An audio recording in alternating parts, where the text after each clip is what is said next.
Hello నమస్తే అండి, అందరికి welcome to match man channel. ఈరోజు మనం డిస్కస్ చేయబోయే టాపిక్ వచ్చి చెప్పను, చూపిస్తాను. వీడియో చాలా ఇంట్రెస్టింగ్గా ఉంటుంది, లాస్ట్ వరకు చూడండి. మరి వీడియో స్టార్ట్ చేసేద్దామా? Let's get into the video. Yes, future and danger. Future and danger అంటే మన మీద ఏదో రాకెట్లు పడిపోతాయి, భూకంపాలు వచ్చేస్తాయని కాదు. మన ప్రజెంట్ జనరేషన్ డేంజర్లో ఉందంటే, ప్రజెంట్ జనరేషన్ అంటే మీ పిల్లలు, యూత్.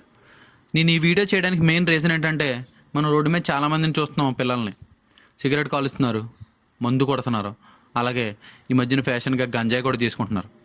సో ఇంపాక్ట్ అనేది ఎవరి వల్ల వచ్చింది? పేరెంట్స్ వల్ల, సొసైటీ వల్ల, లేదా వాళ్ళ చుట్టూ ఉన్న సరౌండింగ్స్ వల్ల? నేను ఏదో నా సొంత మాటలతో చెప్పట్లేదు, నేను రీసెర్చ్ చేసి వాటి స్టాట్స్ మీ ముందు పెడతాను. అప్పుడు మీరే తెలుసుకోండి ఎవరి వల్ల ఈ ఇంపాక్ట్ జరుగుతుందని. మరి స్టార్ట్ చేద్దామా? రెడీ? పేరెంట్స్ అసలు ఫోకస్ పెట్టట్లేదు వాళ్ళ పిల్లల సోషల్ స్కిల్స్ మీద. సోషల్ స్కిల్స్ అంటే మీ అందరికి తెలిసిందే. ఎదుటి వాళ్ళతో ఎలా మాట్లాడాలి, ఎవరికి ఎలా రెస్పెక్ట్ ఇవ్వాలి, ఎవరన్నా చెప్తున్నప్పుడు మనం ఎలా వినాలి, ఏదైనా పనిలో మనం ఎలా హెల్ప్ చేయాలి, ఎదుటి వాళ్ళకి ఏదైనా ప్రాబ్లం వచ్చినప్పుడు దాన్ని ఎలా సాల్వ్ చేయాలని. పేరెంట్స్ సింపుల్గా ఒకటే ఆలోచిస్తున్నారు. మనం లక్షలు పెట్టి వాడిని స్కూల్లో జాయిన్ చేసాం, లేదా కాలేజీలో జాయిన్ చేసాం. రోజు వాడు కాలేజీకి వెళ్తున్నాడు, రోజు ఇంటికి వస్తున్నాడు, హోంవర్క్ చేస్తున్నాడు అంటే మా వాడు సూపర్ అని. అలా కాదు. అలాగే ఈ మధ్యన పేరెంట్స్ కూడా చాలా బాగా ఆలోచించి ట్యూషన్లు కూడా పంపిస్తున్నారు. అంటే వాడు మార్నింగ్ స్కూల్కి వెళ్ళిపోయి లేదా కాలేజ్కి వెళ్ళి ఈవినింగ్ 5:30కి వచ్చి వెంటనే ఒక హాఫ్ అన్ అవర్లో స్నాక్స్ తినేసి మళ్ళీ ట్యూషన్కి వెళ్ళిపోతున్నాడు. ట్యూషన్ నుంచి వస్తాడు, ట్యూషన్ నుంచి వచ్చాక స్కూల్లో ఇచ్చిన హోంవర్క్ చేస్తాడు, అలాగే ట్యూషన్లో ఇచ్చిన హోంవర్క్ చేస్తాడు. చేసేసి ఒక అరగంటలో తినేసి పడుకుంటాడు. మీరు ఏ రోజైనా స్కూల్ నుంచి వచ్చాక కానీ కాలేజ్ నుంచి వచ్చాక కానీ ఈరోజు కాలేజీలో కానీ స్కూల్లో కానీ కన్వర్జేషన్ ఎలా జరిగింది, మీ ఫ్రెండ్స్తో బిహేవియర్ ఎలా ఉంది, టీచర్తో కన్వర్జేషన్ ఎలా జరిగింది అని ఏ రోజైనా అడిగారా? అడగరు. ఆ రోజు నిజంగా ఆడికి ప్రాబ్లం ఉందేమో, వాడు నీతో ప్రాబ్లం చెప్పుకోవాలనుకుంటున్నాడేమో, భయపడి చెప్పట్లేదేమో. మీరు నిజంగా వాడిని ఏదైనా జరిగిందా అని అడిగితే వాడు ప్రాబ్లం మీతో చెప్పుకుంటే దానికి మీరు సొల్యూషన్ వెతికినప్పుడు ఏ ప్రాబ్లం ఉన్నా మీతోనే చెప్పుకుంటాడు. అలా కాదు. పక్కింటోడికి 10 పాయింట్స్ వచ్చినాయి, మనోడికి 10 పాయింట్స్ రావాలి. అదేంటి మనోడికి ఎందుకంత తక్కువ వచ్చినాయి? ఆడికి ఒకటే ఫీజు, మావాడికి ఒకటే ఫీజు, ఆడు అదే కాలేజు, మావాడు అదే కాలేజు, ఎందుకు తక్కువ వచ్చినాయి అని అడిగారా? ఒకటే మాట అంటారు, మా పరువు తీసో, 10 మందిలో మా పరువు తీసో అంటారు. అప్పటి నుంచి వాడి మైండ్లో మీరు విలన్స్ కింద తయారవుతారు. అలా కాకుండా దగ్గరికి వెళ్ళి అసలు ప్రాబ్లం ఏంటి, గ్యాప్ ఎక్కడొచ్చింది అని అడిగితే వాడు మీతో చెప్పుకుంటాడు. డాడీ, మమ్మీ, ఇలా ప్రాబ్లం ఇక్కడ ఉంది, నేను ఇలా చేయలేకపోతున్నాను అని చెప్తే దానికి మీరు సొల్యూషన్ చెప్పినప్పుడు ఏ ప్రాబ్లం ఉన్నా మీతోనే చెప్పుకుంటాడు. అంతేకాకుండా వాడికి అలా వచ్చినాయి, నీకు ఎలా వచ్చినాయి అని చెప్పి వాడి మీద రుద్ది వాడికి ప్రెషర్ పెడితే రేపటి నుంచి ఆడు బాగుపడ్డావు. సింపుల్గా చెప్పాలంటే ప్రభాస్ 6 అడుగులు ఉన్నాడు, మా ఆయన ఎందుకు 6 అడుగులు లేడు? సమంత ఇంత అందంగా ఉంది, మా ఆవిడ ఎందుకు ఇంత అందంగా లేదు అని ఆలోచిస్తున్నారా? మీ పక్కన జీన్స్ ఎలా ఉంటుందో మీరు అలాగే ఉంటారు, అవునా? అంతే కదా. మరి అలాంటప్పుడు పక్కింటోడు చాలా నాలెడ్జబుల్గా ఉన్నాడు, మా వాడు ఎందుకు ఇంత తెలివి తక్కువగా ఉన్నాడు అని ఆలోచిస్తారు. వాడు ఒక దాంట్లో నాలెడ్జ్ అయితే మీ వాడు ఇంకో దాంట్లో నాలెడ్జబుల్గా ఉంటాడు కదా, అలా ఎందుకు ఆలోచించరు? కాదు, ఆడు ఎంత తెలివిగా ఆలోచిస్తున్నాడో, మా వాడింటి ఎంత తెలివి తక్కువగా ఆలోచిస్తున్నాడో అని అంటున్నారు. వాడికి క్రికెట్ వచ్చు, వీడికి క్రికెట్ రాదు. అదేంటి, వీడికి టెన్నిస్ వచ్చు కదా, ఆడికి టెన్నిస్ రాదు. అలా ఎందుకు ఆలోచించరు? అలా ఆలోచించరు. ఆడికి ఏది వచ్చో మనోడికి అదే రావాలి. అరే, మీ అన్నయ్యకి 1,50,000 జీతం వస్తుందిరా, నీకెందుకురా 20,000 జీతం వస్తుంది? మీ అన్నయ్యకి 2 లక్షల జీతం వస్తుందిరా, నీకెందుకురా 30,000 జీతం వస్తుంది? అప్పటి కాంపిటీషన్ వేరు, ఇప్పటి కాంపిటీషన్ వేరు. అప్పటి జనాభా వేరు, ఇప్పటి జనాభా వేరు. అప్పటి జాబ్స్ వేరు, ఇప్పటి జాబ్స్ వేరు. అప్పటి ఎకానమీ వేరు, ఇప్పటి ఎకానమీ వేరు. అవన్నీ ఆలోచించండి.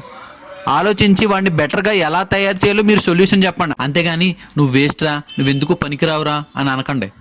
ఆడుకున్న కాన్ఫిడెన్స్ కూడా తీకండి. కావాలంటే ఏదైనా కాన్ఫిడెన్స్ బూస్ట్ చేయండి, కానీ ఉన్న కాన్ఫిడెన్స్ కూడా తీసి ఆడిని ఎందుకు పనికి రాకుండా చేయకండి. సరే, ఇవన్నీ నాకు ఎందుకులే, కానీ అసలు స్టాట్స్ ఏం చెప్తున్నాయో చూద్దాం. పిల్లలు చిన్నప్పటి నుంచి వాళ్ళ పేరెంట్స్ పెట్టే ప్రెషర్ వల్ల, వాళ్ళ పేరెంట్స్ పెట్టుకున్న ఎక్స్పెక్టేషన్స్ని వాళ్ళు మీట్ అవ్వట్లేదని చెప్పి వాళ్ళకి వాళ్ళే వీక్ పీపుల్ అని అనుకుంటున్నారు.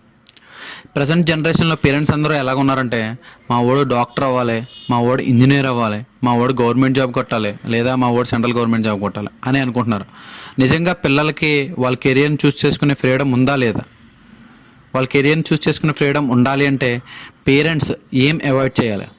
ఫస్ట్, పేరెంట్స్ ఏం అవాయిడ్ చేయాలంటే వాళ్ళు ప్రెజర్ పెట్టడం అవాయిడ్ చేయాలి. అలాగే కంపారిజన్, వాళ్ళకి సపోర్ట్ ఇవ్వాలి. సపోర్ట్ ఇచ్చినప్పుడు వాళ్ళకి భయం, యాంగ్జైటీ ఏమీ ఉండకుండా వాళ్ళ కెరియర్ని చూస్ చేసుకుంటారు.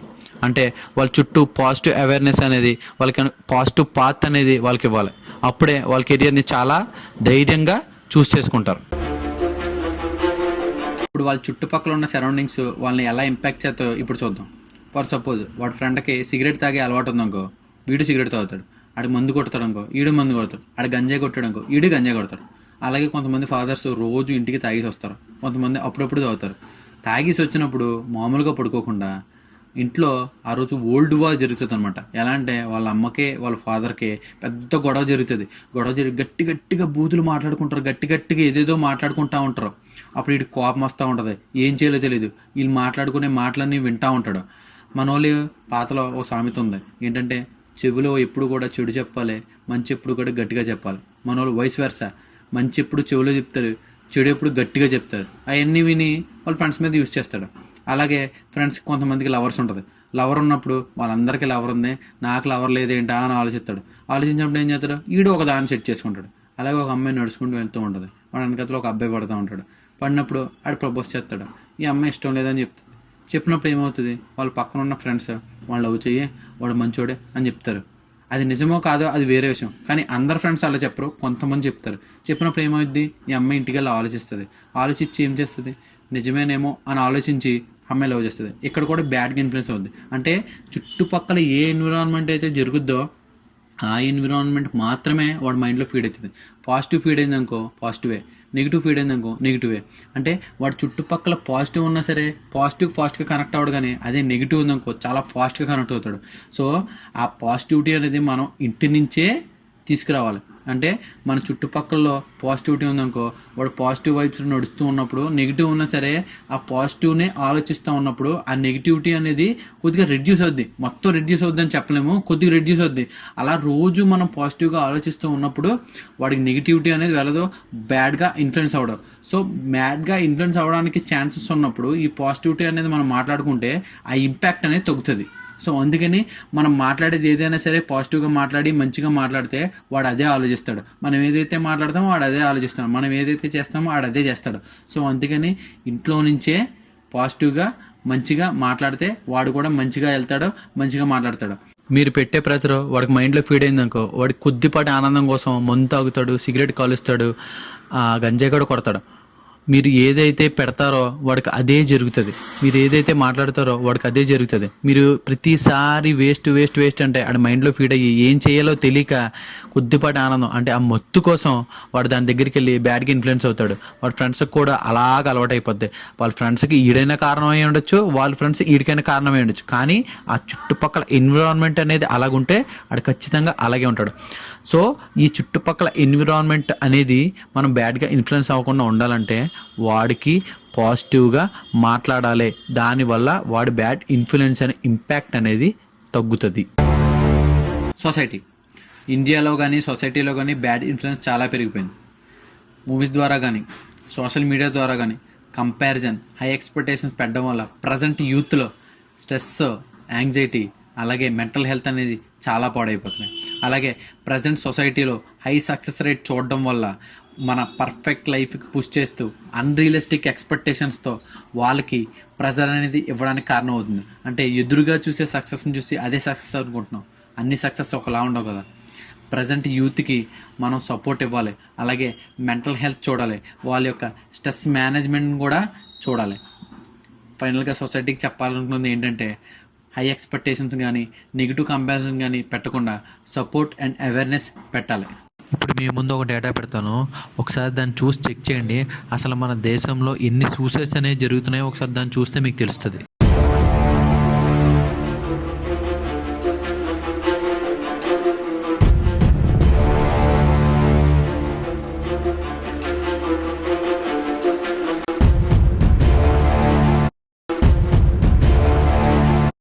సో ఇప్పుడు మనం చెప్పుకున్న 3 టాపిక్లో కూడా కామన్గా చూసింది ఏంటంటే pressure, anxiety, depression, mental health.